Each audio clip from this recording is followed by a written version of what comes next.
Big boss ಈಗ L ನೋಡಿದ್ರು ಕೂಡ ಬಿಗ್ ಬಾಸ್ ದಿ ಮಾತುಕತೆ ಜೋರಾಗಿದೆ. Season 13 promo Colors official page ಅಲ್ಲಿ ಬಿಟ್ಟಿದ್ದು ನಮ್ ಜನಗಳಿಗೆ ಬಿಗ್ ಬಾಸ್ ನ ಚಿಂತೆ ಹೆಚ್ಚಾಗಿದೆ ಅಂತ ಹೇಳ್ಬೋದು. ಅದರಲ್ಲೂ ಕೂಡ ಈ ಬಾರಿ ಬಿಗ್ ಬಾಸ್ ನಲ್ಲಿ ಪಬ್ಲಿಕ್ಸ್ ಕೂಡ ಎಂಟ್ರಿ ಆಗಬಹುದು.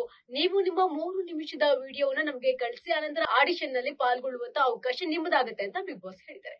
ಸೊ ಈಗಾಗಲೇ ಸಾಕಷ್ಟು ಜನ ಕಲರ್ಸ್ ಅಫಿಷಿಯಲ್ ಪೇಜ್ಗೆ ಆ ಒಂದಷ್ಟು ವಿಡಿಯೋಸ್ ಗಳನ್ನ ಹಾಕಿ ಟ್ಯಾಗ್ ಮಾಡ್ತಾ ಇದ್ದಾರೆ. ಇದರ ಜೊತೆಗೆ ಈ ಬಾರಿ ಸೀಸನ್ 13 ನಲ್ಲಿ ಸಾಕಷ್ಟು ವಿಶೇಷತೆ ಇದೆಯಂತೆ. ಈಗಾಗಲೇ ಬಿಗ್ ಬಾಸ್ ಸೀಸನ್ 12 ನ ವಿನ್ನರ್ ಗಿಲ್ಲಿ ಅವರು ಜೊತೆಗೆ ಫಸ್ಟ್ ರನ್ನರ್ ಅಪ್ ರಕ್ಷಿತಾ ಅವರು ಕೂಡ ಬರ್ತಾ ಇದಾರಂತೆ ಬಿಗ್ ಬಾಸ್ ಸೀಸನ್ 13 ಗೆ. ಅದು ಕೂಡ ಕಂಟೆಸ್ಟೆಂಟ್ ಗಳಲ್ಲ, ಅದ್ರಲ್ಲೂ ಜಡ್ಜ್ ಆಗಿ ಬರ್ತಾ ಇದಾರಂತೆ. ಇದ್ರಲ್ಲೂ ಕೂಡ ಬಿಗ್ ಬಾಸ್ ಒಂದು ಹೊಸತನ ಸೃಷ್ಟಿ ಮಾಡ್ತಾ ಇದ್ದಾರೆ. ಸೊ ಇವರಿಬ್ರು ರೀ ಎಂಟ್ರಿ ಆಗ್ತಾ ಇದೆ. ಜೊತೆಗೆ ಹಾಗಾದ್ರೆ ಇವರಿಬ್ರು ಜಡ್ಜ್ ಆದ್ರೆ ಕಿಚ್ಚ ಸುದೀಪ್ ಅವರು ಏನು ಅಂತ ನೀವು ಪ್ರಶ್ನೆ ಮಾಡಬಹುದು. ಸೊ ಇಲ್ಲಿ ಆಟದಲ್ಲಿ ಒಂದಷ್ಟು ಟ್ವಿಸ್ಟ್ ಗಳಿದೆಯಂತೆ. 2 ಟೀಮ್ ಆಗಿ ಕೂಡ ವಿಂಗಡಣೆ ಮಾಡ್ತಾರಂತೆ, ಎ ಹಾಗೆ ಬಿ. ಒಂದು ಟೀಮ್ ಗಿಲ್ಲಿ ಅವರದ್ದು, ಒಂದು ಟೀಮ್ ರಕ್ಷಿತಾ ಅವರದ್ದು ಅಂತ ಕೂಡ ಹೇಳ್ತಾ ಇದ್ದಾರೆ. ಇದರ ಜೊತೆಗೆ ಇವರಿಬ್ರು ಟೀಮ್ಗೆ ಇನ್ನೊಬ್ರು ಜಡ್ಜ್ ಕೂಡ ಇದರಂತೆ. ಅದ್ಯಾರು ಅನ್ನೋದು ಇನ್ನೂ ಕೂಡ ಸೀಕ್ರೆಟ್ ಅಲ್ಲೇ ಇದೆ, ಸರ್ಪ್ರೈಸ್ಡ್ ಆಗಿದೆ.